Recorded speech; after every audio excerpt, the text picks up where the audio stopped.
Kisah ini dimulai di sebuah kota kecil bernama Colares yang terletak di negara bagian Pará, Brasil. Tahun itu adalah 1977, ketika langit malam Colares menjadi saksi dari sesuatu yang tak biasa. Penduduk lokal melaporkan penampakan cahaya aneh di langit, fenomena yang mereka sebut chupa-chupa, yang berarti pengisap. Mereka percaya cahaya itu bukan sekadar fenomena alam. Cahaya-cahaya ini katanya meninggalkan bekas luka di tubuh mereka, seolah-olah mereka telah diserang atau disentuh oleh sesuatu yang tak terlihat. Rasa takut dan kegelisahan menyelimuti kota kecil ini. Penduduk membangun api unggun, menyalakan kembang api, dan berjaga di malam hari, berharap bisa mengusir ancaman dari langit itu. Wali kota Colares saat itu, José Ildone Vavacho Sueiro, akhirnya meminta bantuan militer. Ia yakin bahwa hanya Angkatan Udara Brasil yang mampu mengungkap misteri ini.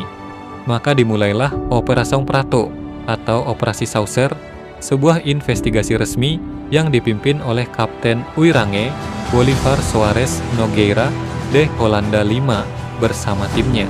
Dengan peralatan seadanya, kamera dan catatan lapangan, tim ini memulai tugas mereka di Colares dengan satu tujuan, mencari tahu apa yang sebenarnya terjadi. Awalnya, tim tersebut skeptis.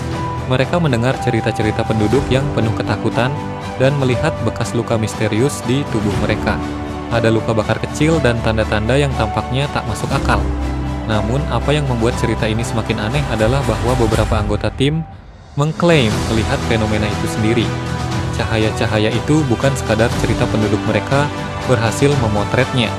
Tapi meskipun mereka memiliki bukti visual, mereka tetap tidak dapat menemukan penjelasan yang masuk akal.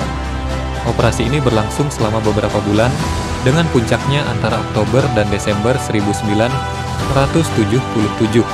Namun setelah sekitar 4 bulan operasi itu dihentikan. Alasannya, mereka tidak menemukan fenomena yang dianggap tidak biasa menurut laporan resmi. Meskipun begitu, cerita tak berakhir di situ. 2 dekade kemudian, pada tahun 1997, Kapten Uirange memberikan wawancara yang mengungkap sisi lain dari Operação Prato. Dalam wawancara tersebut, ia berbicara dengan gamblang tentang pengalaman pribadinya selama operasi, tentang bagaimana ia dan timnya merasa bahwa mereka mungkin sedang mengamati sesuatu yang lebih besar dari yang bisa mereka pahami. Namun, hanya 3 bulan setelah wawancara tersebut, Kapten Uirange ditemukan meninggal di rumahnya dalam keadaan yang sangat misterius. Ia tampaknya mengakhiri hidupnya sendiri, tetapi kematiannya justru memicu teori-teori konspirasi. Banyak yang percaya bahwa ia mungkin tahu terlalu banyak, bahwa ada sesuatu yang disembunyikan, sesuatu yang tidak ingin diketahui publik.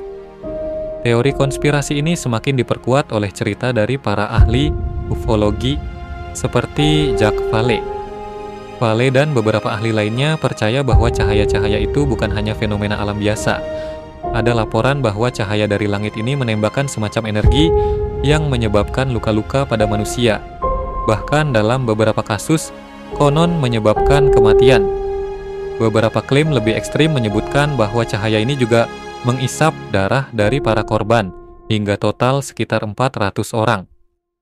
Cerita-cerita ini meskipun belum terbukti secara ilmiah, tetap menjadi bahan perdebatan di kalangan penggemar UFO hingga hari ini. Dan seperti itu, Operasi Prato meninggalkan lebih banyak pertanyaan daripada jawaban. Apakah itu benar-benar UFO? Atau apakah ada penjelasan lain yang hingga kini masih tersembunyi? Bagi banyak orang, kisah ini adalah bukti bahwa terkadang kebenaran memang lebih aneh daripada fiksi.